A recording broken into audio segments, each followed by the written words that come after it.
Hey everyone, welcome back. Today we're going deep on something that might make you look at your dog's food bowl a little differently. Yeah, we're talking gut health, specifically all those tiny bacteria living in there, and how some stuff in processed food might be messing with them. Exactly.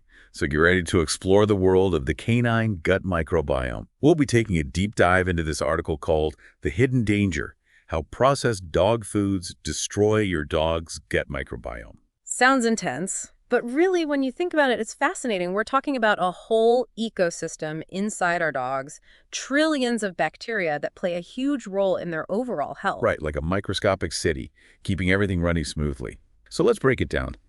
What exactly is the gut microbiome, and why is it so crucial for our furry friends? Well, imagine billions, even trillions of tiny organisms living in your dog's digestive tract. It's a complex community of bacteria, fungi, viruses, all interacting with each other. Wow, that's a lot going on in there. Oh. What are they actually doing? So these little guys have their paws full, they help break down food, digest those tough fibers and things our dogs can't handle on their own. So they're like tiny little chefs prepping all the good stuff for the body to use. Exactly. And that's not all. They're also major players in the immune system.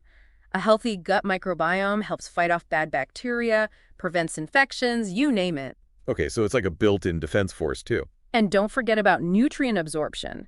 These microbes actually help pull vitamins and minerals from food, making sure your dog gets the most out of every bite. Wow, these guys are like the ultimate multitaskers. Digestion, immunity, nutrient absorption, they do it all. They really do. And when this microbiome is balanced and happy, it's like a well-oiled machine, keeping your dog healthy and thriving. But here's where things get interesting. This article suggests processed dog food could be throwing a wrench in the works. Right, that's where the hidden danger comes in. But how exactly is processed food affecting the microbiome? It's not like we're feeding our dogs poison. Well, it's not that straightforward.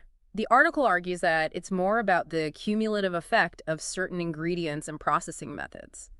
Think about it. Artificial preservatives, colors, flavors, those chemical stabilizers they use to keep kibble shelf-stable for months. Yeah, I've seen those long lists of ingredients I can't even pronounce. It does make you wonder. And the article suggests that these things might disrupt the delicate balance of the gut microbiome. You see, some of these artificial additives might be killing off beneficial bacteria or encouraging the growth of harmful ones. Ah, so it's like introducing a bunch of invasive species into that microbial city, messing up the whole ecosystem. Exactly. And then there's the manufacturing process itself. High heat, extrusion, all that can actually deplete nutrients and create potentially harmful compounds. Wow, so it's not just what's in the food, but how it's made too, huh?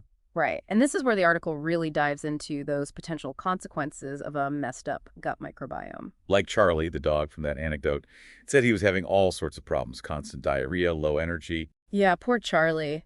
And his case is a good example of how gut imbalance can manifest in so many ways. So what kind of issues are we talking about here? Well, the article links a compromised gut microbiome to a whole bunch of things.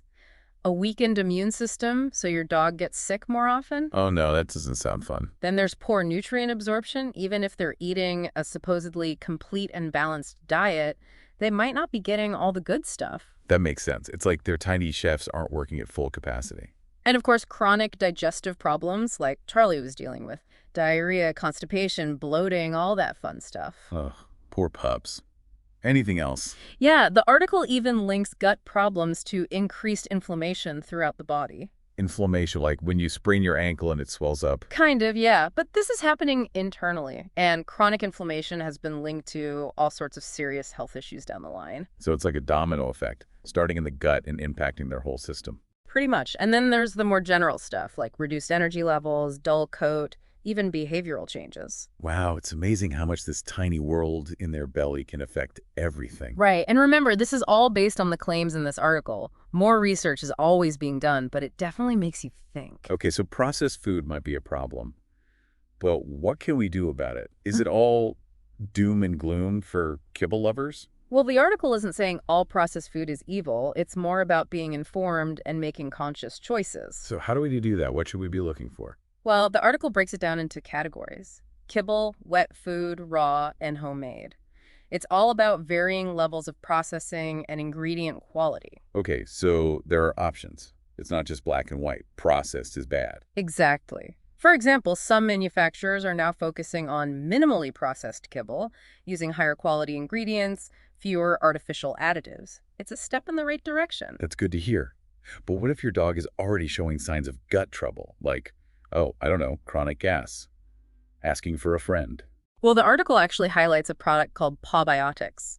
It's a probiotic supplement specifically for dogs. Probiotics, like the stuff in yogurt. Similar, Pawbiotix is a blend of 5 billion beneficial bacteria, specially chosen for canine gut health. So it's like giving their gut a boost of good guys to fight off the bad. Exactly. They use specific strains of bacteria like Lactobacillus acidophilus and Bifidobacterium animalis, which have been studied for their roles in digestion and immunity in dogs. Sounds impressive. So how does Pawbiotix work? Does my dog just gobble down a pill? Well, the article mentions it's a powder you sprinkle on their food. They've got this 3-step process. First, it replenishes the good bacteria, kind of like reseeding that gut garden. Okay, makes sense. What's next? Then it helps reduce inflammation in the gut, creating a better environment for those good bacteria to thrive. So it's like giving those tiny chefs a clean, well-equipped kitchen to work in. Exactly. And finally, it takes a natural healing approach with vet-approved ingredients to support overall gut health. So it's not just a quick fix, but a long-term solution. That's the idea. But remember, I'm just relaying what's in the article.